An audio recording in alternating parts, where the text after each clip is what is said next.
En manchette ce soir, il y a 30 ans, le référendum déchaînait les passions. Entre tristesse et célébration, la région se souvient. C'est des souvenirs, comme dirait l'autre, après 30 ans, là, impérissables. Hein? On n'a qu'à prononcer le mot référendum, et puis là, il y a toute une gamme de sentiments qui apparaît. Rencontre avec l'un des plus jeunes conseillers municipaux élus au Québec. Les priorités de l'Abitibi-Témiscamingue des 25 prochaines années se dessinent. L'autonomie, que ce soit alimentaire, énergétique, au niveau du transport également, de l'éducation intergénérationnelle. Ici, Anthony Dallaire et le TVA 18h débute maintenant.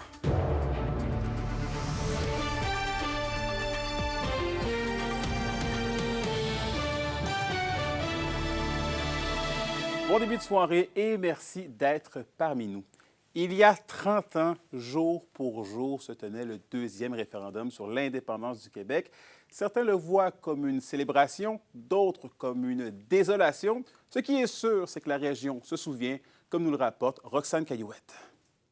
Il y a 30 ans, les Témiscabitibiens, comme l'ensemble de la province, étaient appelés à se prononcer sur l'indépendance du Québec. On avait voté oui, mais on l'a échappé de peu, hein, juste 50 000 voix. Là, fait que j'ai encore le sentiment qu'on s'est fait avoir. Une déception.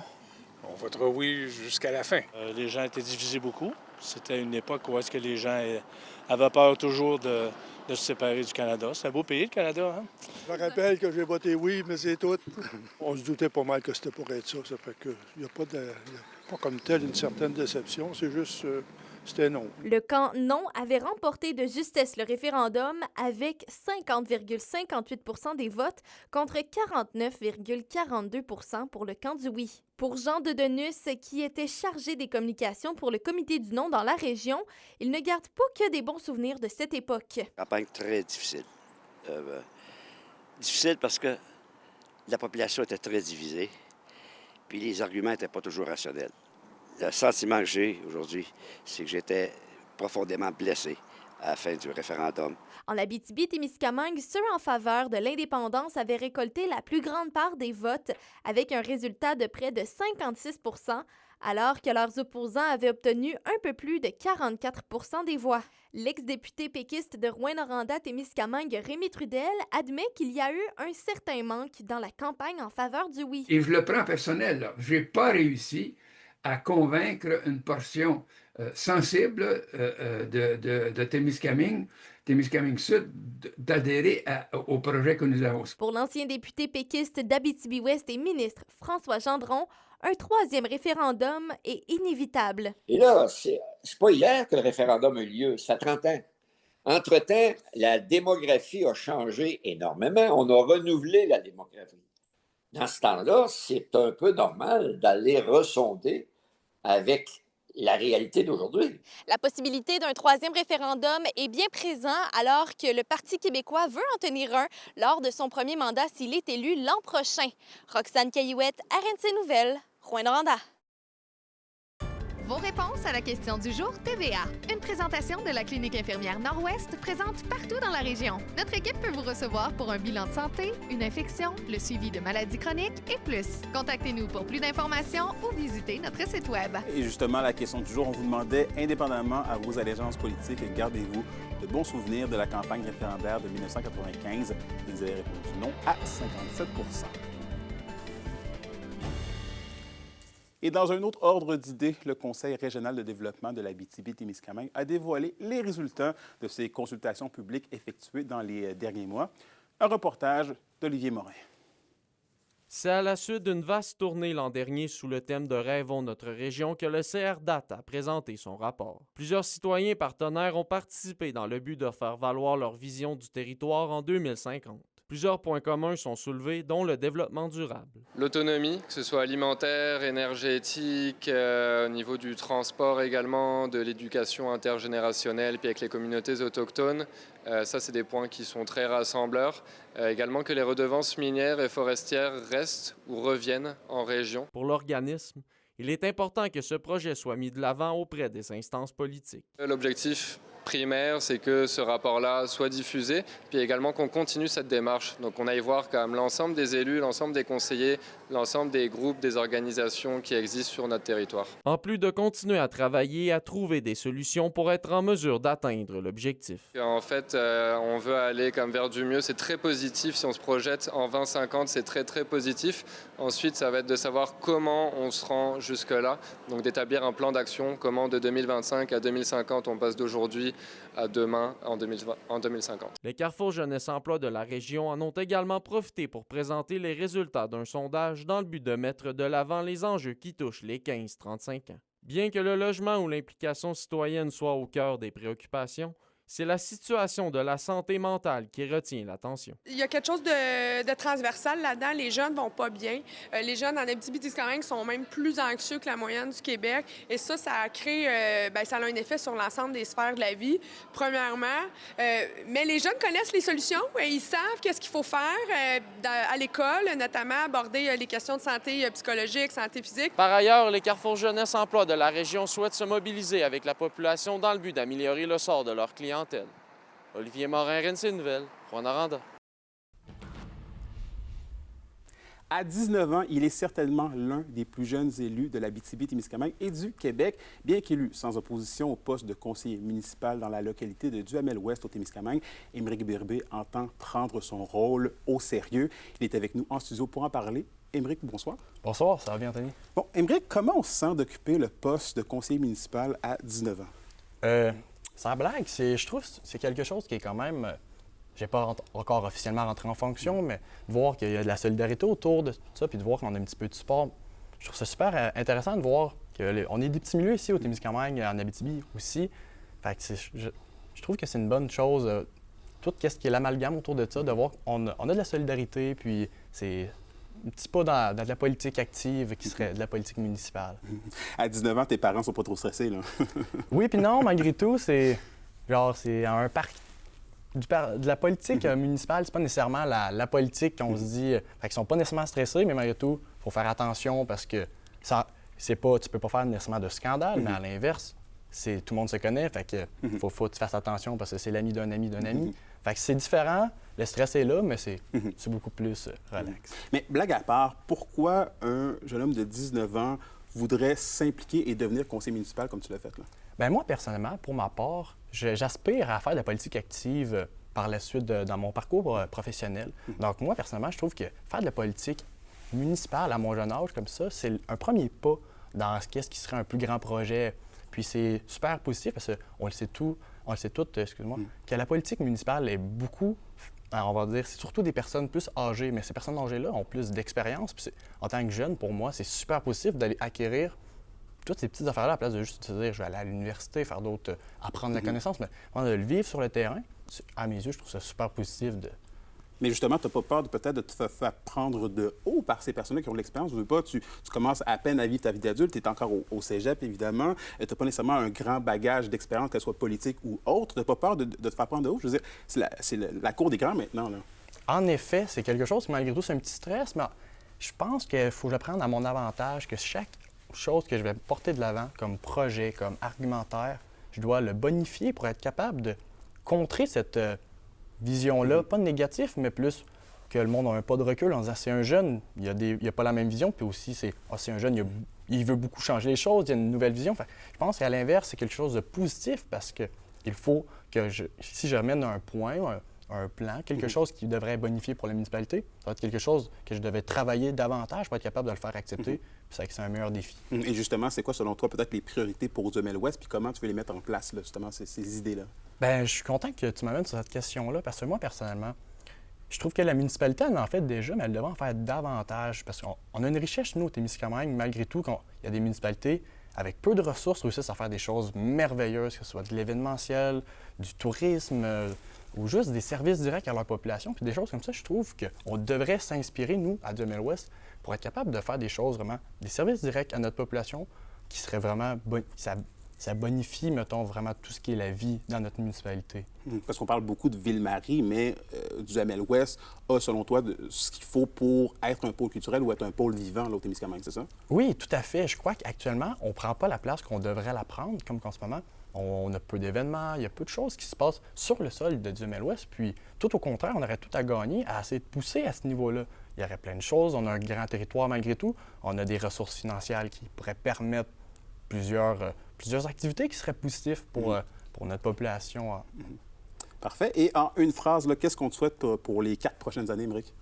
Ça serait une très bonne question, mais je pense vraiment c'est de la solidarité puis de l'écoute, d'écouter puis d'essayer de...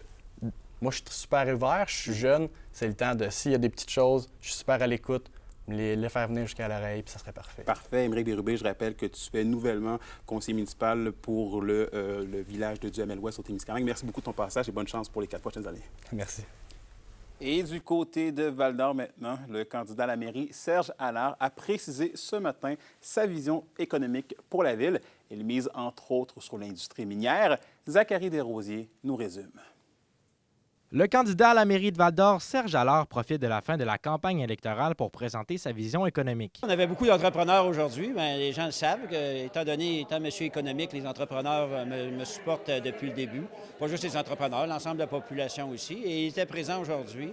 C'est un peu aujourd'hui un récapitulatif de ce qui a été dit durant la campagne, quand même assez longue de 30 jours. Il y a 28 jours de fait. Il croit aussi qu'une meilleure gestion de redevances minières permettrait de financer des infrastructures et de retenir plus de familles à Val-d'Or. Mais ça ne nous profite pas. Les gens d'extérieur viennent ici, on ne réussit pas à les garder. On envoie énormément par le fait des redevances de l'argent à l'extérieur. Bien, ça, c'est un peu normal, mais on est en déficit. Donc, si on veut que ça nous profite, il va falloir être un peu plus ambitieux. Je ne peux pas vous garantir que je vais réussir, mais je peux vous garantir que je vais travailler à faire qu'on ait les meilleures retombées pour l'effervescence économique qu'on a, pour ramener de l'attractivité et de la fierté à Val-d'Or. Tout au long de la campagne, le candidat mentionne avoir peaufiné son programme à mesure qu'il écoutait les citoyens et les organismes du milieu. Bien, je suis satisfait. C'est une campagne municipale est une campagne différente du provincial, où notre programme, c'est nous qui le faisons. Ce programme-là évolue. Puis à la lumière de ce qu'on fait, des gens qu'on rencontre. J'ai rencontré beaucoup d'organismes, beaucoup de gens impliqués.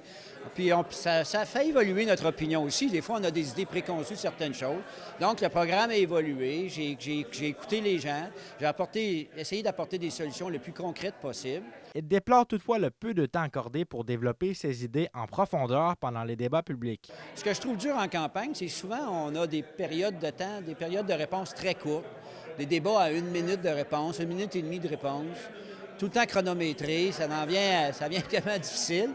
Puis c'est pour ça qu'aujourd'hui, je me suis dit, dans ma journée d'aujourd'hui, dans les dernières journées, je vais réellement faire le discours que j'aimerais sur le fond, sur ce qui me fait peur, la démographie, comme je dis, puis le perte de pouvoir qu'on peut avoir avec le temps.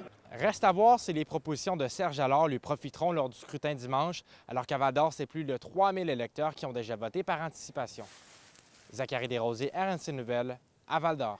Et finalement, à Amos, à 3 jours du vote, le maire sortant et candidat à sa réélection, Sébastien Dastou, tire un bilan positif de sa campagne électorale.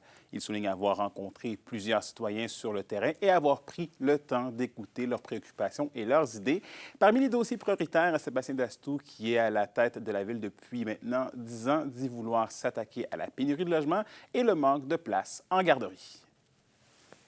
L'indice boursier minier au TVA Nouvelle 18h est une présentation de GFM Groupe Financier. Dirigeants d'entreprises et particuliers, fiez-vous aux experts de GFM pour vos placements, assurances de personnes et assurances collectives. Car pour vous, ils vont au-delà de la finance. SADC de l'Abitibi-Témiscamingue et du nord du Québec vous présente la bonne nouvelle économique TVA. Francis Roy et Annick Pichette, entrepreneurs en construction Témiscamingue, acquièrent Armoire Distinction Plus. L'équipe en place est maintenue et s'enrichit de 3 jeunes recrues. Francis Lacasse reste aussi actif dans l'entreprise. Les nouveaux propriétaires comptent mettre à profit leur expertise au service de la croissance et de l'excellence de la marque. Les SADC, partenaires de l'économie de la région.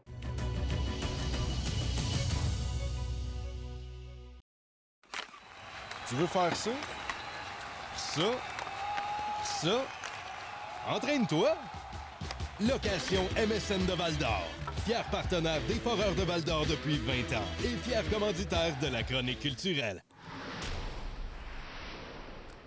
Et au Culturel Justine, la romancière Jocelyne Saucier a reçu hier le prix membre honorifique du Conseil de la culture de l'Abitibi-Témiscamingue pour 2025.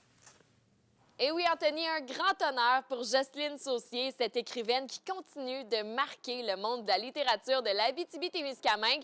Cette distinction particulière souligne la contribution exceptionnelle d'une personnalité dont l'œuvre a enrichi durablement le paysage culturel de l'Abitibi-Témiscamingue. Jocelyne est une journaliste de formation et elle s'est consacrée à la littérature, ce qui a marqué profondément l'imaginaire collectif avec une œuvre sensible et évocatrice. Voici comment elle s'est fait surprendre avec ce prix hier soir. Donc, c'était hier soir quand je donnais une conférence sur Jeanne Corbin.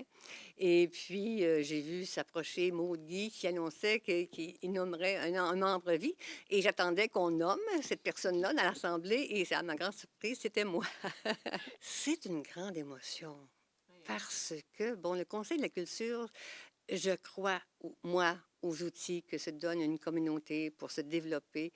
Et je crois aux outils collectifs et le Conseil de la culture est un grand outil collectif pour la communauté artistique de la région. Donc, être membre à vie du Conseil de la culture, c'est un grand honneur qui marque mon appartenance à cette communauté d'artistes, d'écrivains qui ont fait le choix de vivre et de créer en région. Jocelyne a reçu plusieurs autres grands prix dans sa carrière. En 2021, elle a été récipiendaire de l'Ordre des arts et des lettres du Québec. Son roman « Il pleuvait des oiseaux » qui a été adapté au cinéma lui a valu aussi plusieurs distinctions prestigieuses comme le prix des 5 continents de la francophonie, le prix littéraire des collégiens, le prix France-Québec et le prix Ringuet. Voici sa plus grande fierté à travers toute sa carrière d'autrice. C'est d'avoir réussi ce pari-là. Moi, j'écris depuis plus de 40 ans. C'est un pari important, là. Et j'ai réussi, bon, à toujours écrire et puis d'avoir une reconnaissance, en fin de compte, et de voir que bon, que mes livres se lisent un peu partout dans le monde. Ça, oui. Donc, que la réalité de mes romans se transmet de l'un à l'autre à travers différentes cultures, différentes langues, qu'on se réapproprie, qu'on voit ce qu'est la vie ici. Et le Festival du cinéma international en Abitibi-Témiscamingue termine ce soir sa 44e édition avec la présentation du film Juste Xavier du réalisateur Stéphane Roy. Juste Xavier sera présenté ici en première mondiale et c'est un film abordant les thèmes importants et actuels, des stigmatisations et des préjugés qui collent parfois au sujet de l'identité de genre. Parmi la distribution de cette comédie dramatique, on reconnaît plusieurs acteurs établis tels que Rémi Girard, France Castel, Alexis Comte et plusieurs autres. Plus tard en soirée suivra la fameuse remise de prix du festival. Alors, c'est à ne pas manquer ce soir au Théâtre du Cuivre. On clôt cette 44e édition en beauté. La météo des prochains jours risque d'être particulièrement changeante partout dans la région. Soyez avec nous au retour pour tous les détails.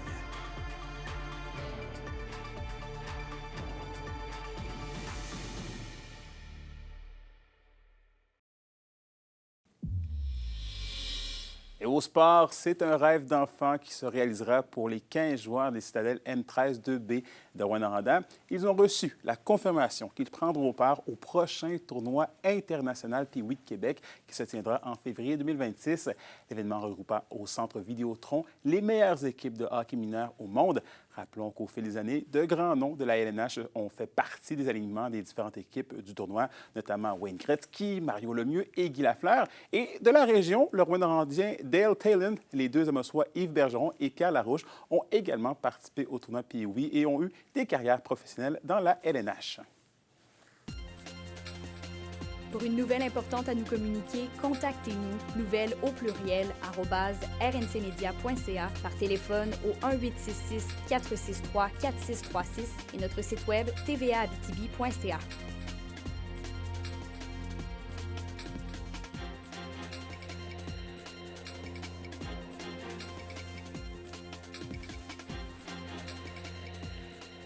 La météo, une présentation de Nicole Auto de la Sarre, la capitale du pick-up. Où vous y trouverez toujours le meilleur choix, toujours le meilleur prix. Et finalement, la météo, Justine, le soleil pourrait se faire plus rare dans les prochains jours. Ouais, les nuages seront plus nombreux dans le ciel, Anthony, dans les prochains jours. Pour ce soir et cette nuit, ce qui nous attend, eh bien, quelques nuages encore dans le ciel de l'Abitibi-Témiscamingue, avec peut-être quelques gouttelettes de pluie sur l'ensemble du territoire. Du côté de la température, un minimum de -3 est attendu en Abitibi et de 1 degré pour le Témiscamingue. Demain, ce sera généralement ensoleillé, un petit peu de nuages en après-midi, mais quand même de bons vents tout au long de la journée. On parle même de des rafales jusqu'à 50 km/h. Du côté de la température, c'est un maximum de 6 degrés qui est attendu. Et en aperçu pour samedi, encore nuageux avec un maximum de 3 au nord et au sud de la région. Bref, les prochaines journées seront assez fraîches, mais ça reste que ça va être la belle météo qui nous attend pour passer l'Halloween demain. Mais ça va quand même prendre un petit manteau en dessous du costume là, pour être sûr de ne pas avoir froid au courant de la soirée. Parfait. Merci beaucoup, Justine. Et merci à vous, à la maison, d'avoir été les nôtres ce soir. Pour ce, je vous souhaite de passer une belle soirée. On se retrouve demain pour la suite des choses. D'ici là, prenez soin de vous.